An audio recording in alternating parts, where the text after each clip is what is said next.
Bismillahirrahmanirrahim. Assalamualaikum warahmatullahi wabarakatuh. Pemirsa, selamat datang di kajian Kristologi Menyelamatkan Juru Selamat. Dalam kajian ini kita akan mendengarkan ceramah video dari seseorang yang penampilannya cukup keren, pakai topi haji, pakai baju koko, dan sepintas kita melihatnya sebagai seorang ustaz. Tapi ternyata adalah Kristen. Yaitulah, ada suatu istilah yang kena kepada orang begini, yaitu serigala berbulu domba. Jadi dia bersikap seperti domba yang sangat manis, ternyata dia akan mencabik-cabik keimanan umat Islam. Untuk selanjutnya, mari kita saksikan videonya. Dulunya Muslim, saudara bersyukur karena doanya sudah dikabulkan. Karena setiap saudara sholat ataupun mengucapkan yang lain, saudara selalu mengucapkan, berikanlah kami jalan yang lurus. Nah sekarang kan saudara tunjukkan jalan yang lurus. Saudara sudah dapat itu. Ya, sekarang masih banyak orang doanya, sembayangnya, keinginannya, tunjukkan jalan yang lurus. Udah dikasih tahu tapi gak mau-mau. Nah itu tugas kita. Nah di Alkitab ada dikatakan bahwa akulah jalan, bukan saja jalan, aku kebenaran, bukan saja kebenaran, aku kehidupan. Yesus itu bukan saja jalan, dia itu benar, jalan yang benar. Dan dia itu kehidupan, jalan yang menuju kepada kehidupan. Saya setiap membaca Yohanes 14 ayat 1 sampai yang ketiga merinding. Yesus berkata, jangan gelisah hatimu, aku pergi ke surga menyediakan tempat bagimu. Salah satu dari sekian alasan saya mengapa mau menjadi orang Kristen, karena tidak ada pemimpin agama yang berani berkata, aku pergi ke surga menyediakan tempat bagimu. Loh, semua orang kan pengen ke surga.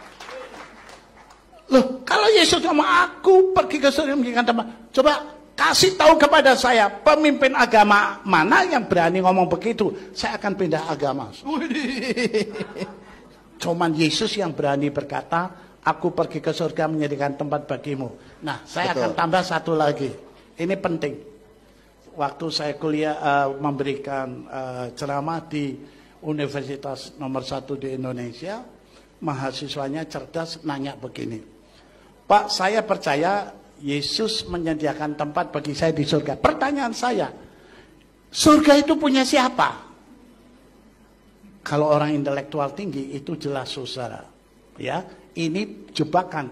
Kalau Yesus bukan penguasa di surga, dia menyediakan tempat di surga. Pak Fadil bukan penguasa tanda kutip ruangan ini. Lalu dia bilang, ayo Pak Abraham tinggal di sini, tidur di sini. Nah, kalau Pak Fadil bukan yang punya ruangan ini, lalu ada Pak Herefa datang, saya diusir. Saya bilang sama Pak Herefa, loh Pak Fadil yang nyuruh ke sini. Loh emang dia punya kuasa di sini? Saya merinding, Tuhan saya harus punya jawaban yang tepat. Saya berdoa. Ketemu Matius 28 ayat 18. Apa bunyinya? Tidak berbunyi kecuali dibaca. Nah oke lah, bunyinya begini. Matius 28 ayat 18, kepadaku telah diberikan apa? Segala kuasa. Apa? Maaf, Anda itu merendahkan Yesus. Bukan kuasa, segala kuasa. Di mana? Surga dan bumi. Tahu artinya segala? Apa bedanya segala dan segala kuasa? Kalau segala kuasa, apa bedanya dengan yang kuasa? Kalau segala kuasa itu ada kata segalanya. Kalau kuasa nggak ada. Ya iya, nenek-nenek juga tahu. Tapi maksudnya, kalau segala kuasa itu unlimited, ya, tidak terbatas. Tapi kalau Yesus punya kuasa, limited, terbatas. Maaf, Presiden Jokowi itu presiden kekuasaannya terbatas. Nanti tahun 2024 tidak bisa dipilih lagi. Ya, terbatas oleh lokasi, oleh waktu. Tapi Yesus memiliki segala kuasa. Di mana? Di surga dan di bumi. Kalau Pak Fadil yang punya ruangan ini lalu meminta saya nginap di sini, tidak ada yang ngusir. Pak Eva mau ngusir? Oh enggak, orang udah dibeli Pak Fadil. Dibeli. Nah, kira-kira seperti itu. Jadi seperti itu. Jadi Yesus punya segala kuasa. Jadi dia janjikan kita pergi ke surga, menyediakan tempat kita di surga, dan dia yang punya segala kuasa di situ. Haleluya. Pemirsa, setelah kita mendengarkan paparan dari si orang yang anonim ini tadi, yang dengan berapi-api mengatakan berceramah di universitas nomor 1 di Indonesia, saya terbayang dia ceramah di UI atau dia ceramah di UGM. Masya Allah, astagfirullah. Saya tidak pernah membayangkan kalau orang seperti ini akan diundang ceramah di Universitas Indonesia atau di UGM atau di mana. Nah, marilah kita bahas sedikit demi sedikit, poin per poin. Sebelum kita memulai, saya ingin mengatakan sesuatu, dan ini sangat penting, yaitu pernyataan dari A.N. Wilson dalam bukunya Jesus Alive di halaman 7. Mengapa saya perlu menyatakan ini? Supaya kita punya landasan dan kita punya pegangan mendengarkan celoteh dari penginjil yang seperti tadi. Apa dikatakan di sini? Mari kita dengarkan baik-baik. Only if we are straining to read the synoptic in the wrong way will we fail to see the problem. Will we fail to see the problem. Hanya kalau kita membaca Alkitab dengan cara yang salah, seperti Bapak ini tadi, yang berlagak seperti penceramah dengan songko haji dan baju koko ini, kalau kita tidak menemukan permasalahan dalam membaca Alkitab, berarti kita telah membaca Alkitab dengan cara yang salah. Maaf kepada para penginjil kelas dunia ataupun apa, tetapi ini pernyataan dari A.N. Wilson dalam bukunya Jesus Alive, bahwa hanya kalau kita membaca Alkitab dengan cara yang salah, maka kita akan gagal menemukan problem di dalamnya. Jadi kalau mulus-mulus saja itu sudah problem. Nah, dikatakan tadi bahwa berikanlah kami jalan yang lurus. Ini diambil dari Yohanes pasal 14 ayat 6. Wow, ini bahwa satu-satunya jalan hanya yang ditunjukkan oleh Yesus. Dan ini sangat erat kaitannya dengan surah Al-Fatihah.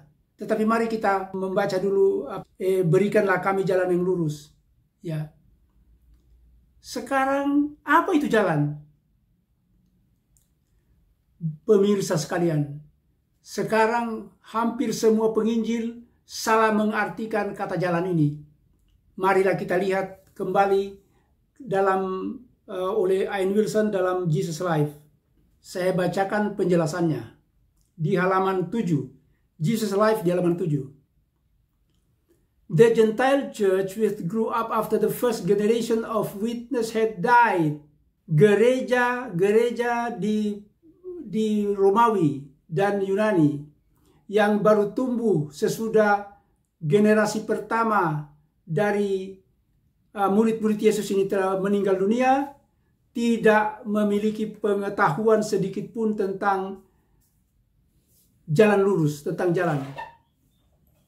Ingat bahwa jalan ini adalah nama kelompok para nabi. Jadi Yohanes Pembaptis itu adalah jalan.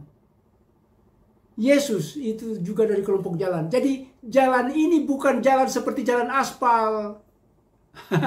Sayang sekali. Jalan ini adalah nama kelompok yang khusus, kelompoknya para nabi. Kelompoknya para nabi.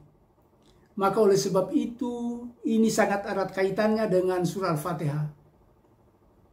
Ihdinas siratal mustaqim, tunjukilah kami jalan yang lurus.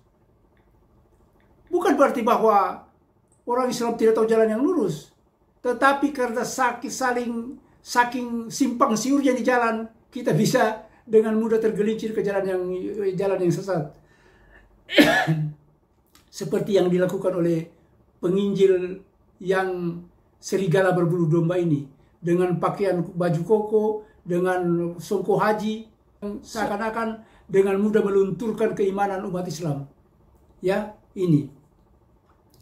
Oleh sebab itu, maka jalan yang lurus, jalan ini, the way, itu adalah nama kelompok para nabi. Jadi agamanya para nabi itu namanya the way, jalan. Bukan jalan yang mau dilalui oleh orang-orang. Oleh sebab itu, ini sangat berkaitan erat dengan Al-Quran, surah Al-Fatihah. Ihdinas siratal mustaqim, tunjukkanlah kami jalan yang lurus. Siratal ladina an'amta alaihim ghairil maghdubi alaihim waladdallin. Saya perlihatkan ini. Saya sudah bikin dalam Keliru Pandang Kang Jalal. Di sini kita melihat ya bahwa Allah mewahyukan, Allah memberikan wahyu kepada para nabi. Nabi Musa, yaitu Taurat. Kepada Nabi Isa, yaitu Injil. Nah, inilah jalan, ya, jalan yang ditunjukkan oleh Allah kepada mereka untuk membimbing umat manusia. Tetapi itulah juga kehidupan di dunia ini. Ketika sudah ditunjukkan jalan yang lurus, lalu kemudian segala godaan untuk menyimpang ke jalan yang sesat berseliweran. Di sini, ketika Nabi Musa mengajarkan Taurat kepada umatnya, kemudian diselewengkan, dicampur aduk dengan ajaran penyembah berhala, Platonisme, Gnostisisme, maka akhirnya lahirlah agama Yahudi yang menyimpang dari ajaran Taurat. Jadi malapetaka yang terjadi, yang menimpa agama Yahudi adalah ketika Philo of Alexandria mencampur adukan filsafat Platonis ke dalam agama Yahudi dan kemudian menjadi agama yang bercampur aduk dengan penyembah berhala. Nah, inilah yang dilakukan oleh Nabi Isa, yaitu memurnikan ajaran yang dibawa oleh para nabi-nabi sebelumnya, Nabi Musa, yang kemudian dicemari oleh filsafat Platonisme oleh Philo of Alexandria. Sayangnya ketika Nabi Isa memurnikan ajaran ini, bukannya kembali murni ajaran Yahudi, tetapi melahirkan problem baru, yaitu lahirnya agama Kristen yang malah mempertuhankan nabi. Nah, ini yang parah.